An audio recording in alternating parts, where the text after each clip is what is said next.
Sir IPL सुरू आहे, कसं पाहता IPL युवासाठी? ॲक्च्युअली या IPLमध्ये युवा खेळाडू खूपच चांगला परफॉर्मन्स करत आहेत. जसं की जो पंजाबचा आर्या म्हणून एक मुलगा आहे, तो एक आहे. वैभव सूर्यवंशी आहे. आता आयुषने पण कालच्या मॅचमध्ये खूपच सुंदर फलंदाजी केली. म्हणजे एक उभरता हुआ सितारा म्हणून आपण त्याच्याकडे बघू शकतो असं मला वाटतं. तर रोहित शर्मानंतर हे पण आपण आपले शिष्य होते अशी माहिती. नाही, नाही, नाही, नाही. माझा शिष्य नव्हता तो. उगाच माझा शिष्य म्हणणार नाही. कारण तो दुसऱ्या सरांकडे शिकलेला होता. त्याच्यामुळे मी असं बोलू शकत नाही. हां, पण माझ्याकडे तो लास्ट 2 वर्ष मी ज्यावेळेस मुंबईला कोच होतो अंडर 19 टीमला, तर माझ्याकडे तो 2 वर्ष होता.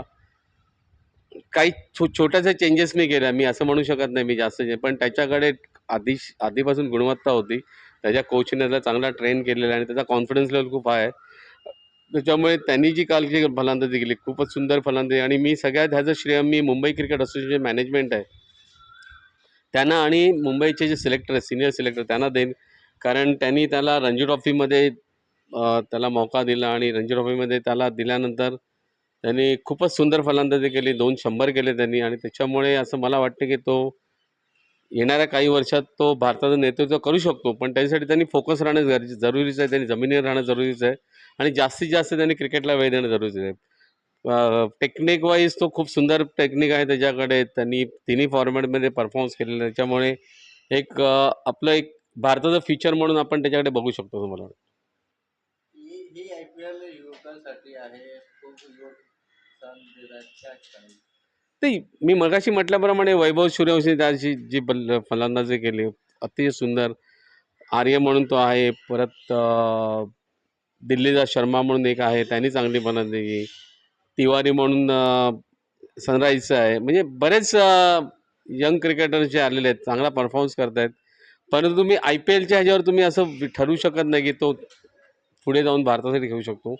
कारण त्यांनी परत 50 ओव्हरचा पण गेम खेळायला पाहिजे किंवा टेस्ट मॅच पण खेळायला पाहिजे. ज्यावेळेस ते तिन्ही फॉर्मॅटमध्ये चांगलं करतील त्यावेळेस त्यामध्ये आपण एक फ्युचर बोलू शकतो. मी IPLच्या धर्तीवर मी हे बोलू शकत नाही तो फ्युचरचा टेस्ट क्रिकेटर आहे की फ्युचरचा 50 ओव्हरचा क्रिकेटर आहे.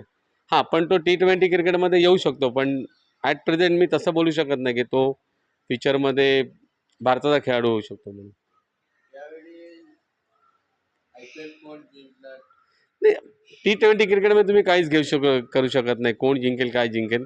कारण प्रत्येकाचा दिवस ज्या दिवशी जो चांगला खेळेल त्या दिवशी चांगला परफॉर्मन्स होईल ते जिंकतात. त्याच्यामुळे T20 क्रिकेटमध्ये तुम्ही काहीच करू शकत नाही की आज कुठली टीम जिंकेल, उद्या कुठली टीम जिंकेल म्हणून. त्याच्यामुळे मी सांगू शकत नाही की कुठली टीम फायनल जिंकेल. मुंबई इंडियन्सने काय ते मुंबई इंडियन्स ज्याप्रमाणे आता खेळत आहेत तर मुंबई इंडियन्स चान्सेस तर आहेत.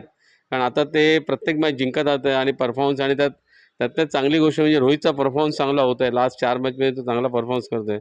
तो एक प्लस पॉईंट झाला आहे. मुंबई इंडियन्सचे चान्सेस आहेत पण मी गेस करू शकत नाही की मुंबई इंडियन्सच जिंकेल.